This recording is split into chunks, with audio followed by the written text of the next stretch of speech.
What might be the biggest leadership shakeup in Xbox history has officially happened, and while it's being framed as a smooth transition, I don't think this was nearly as voluntary as Microsoft wants it to look. Phil Spencer is retiring, Sarah Bond is leaving the company entirely, and Microsoft has placed an AI executive at the head of Xbox and Microsoft Gaming. On paper, this sounds like a planned handoff. In reality, this feels like Microsoft stepping in and saying it's time for a change, offering retirement and resignation instead of outright firings to save face for everyone involved. Phil Spencer's retirement ends an era that defined modern Xbox, but I think it's important to be honest about how that era ended.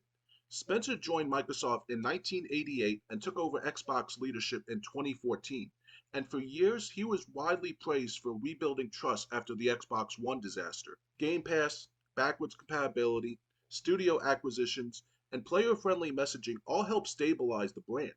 But in recent years, I think Phil Spencer has done more harm than good to Xbox's image.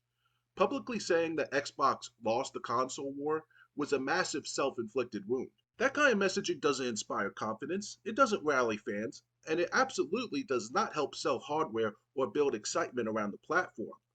When the head of Xbox sounds like he's already accepted defeat, it sends a message that the brand itself no longer believes in competing.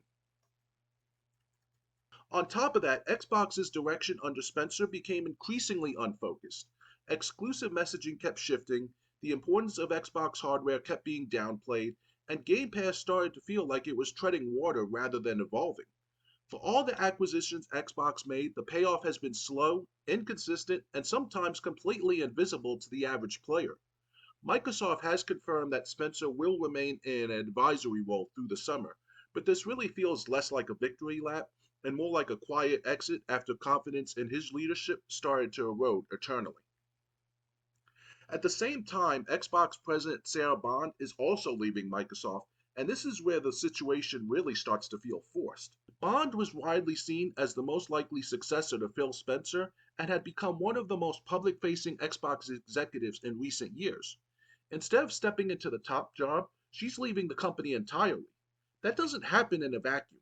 When both the head of Xbox and the president of Xbox are gone at the same time, it strongly suggests Microsoft leadership decided the current strategy wasn't working and wanted a clean break without the optics of firing high profile executives.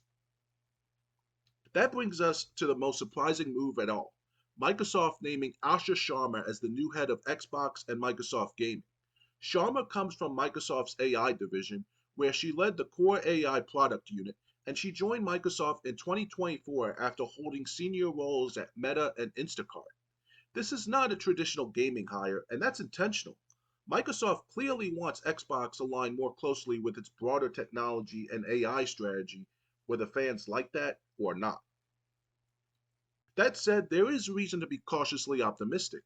In her first message to the Xbox team, Sharma emphasized a focus on making great games and made a very pointed statement that Xbox will not flood its ecosystem with soulless AI content just to chase efficiency. This tells me she at least understands the fear players have right now. Xbox does not need more buzzwords or corporate doublespeak. It needs games, identity, and confidence. Microsoft also promoted Matt Booty to Chief Content Officer, keeping creative oversight in the hands of someone directly involved with Xbox Game Studios, which could help prevent Xbox from becoming purely a tech platform with controllers attached. Where I'm really hoping Asha Sharma can right the ship is with Game Pass. Xbox spent nearly $70 billion on the Activision Blizzard merger, and yet Game Pass still feels overly dependent on the latest Call of Duty as its headline edition. That's not enough. There's a massive back catalog of Activision and Blizzard IPs that could immediately strengthen Game Pass if Microsoft actually used it properly. Imagine older Call of Duty titles rotating in consistently, classic Activision games resurfacing, or Blizzard's legacy content being made more accessible. Game Pass should feel like a celebration of Xbox's entire library, not just a subscription that lives or dies on one annual release. This leadership change is happening at a critical moment. Xbox needs to stop sounding like it's already lost and start acting like it still wants to compete. Whether that means stronger exclusives, clearer messaging around hardware, or finally leveraging the IPs it owns in a meaningful way, something has to change. Phil Spencer's era stabilized Xbox, but in my view, It also left the brand drifting. Microsoft clearly saw that too, and this transition feels like an attempt to course correct before the damage became permanent. If you enjoyed this video and found my perspective interesting, make sure to give it a thumbs up, subscribe to the channel, and ring the notification bell so you don't miss any future uploads. And if you want to support the channel, check out my Patreon, where the latest exclusive is a deep dive review of Resident Evil 4 and how that game completely changed the direction of the franchise. Thanks for watching, and as always, game on.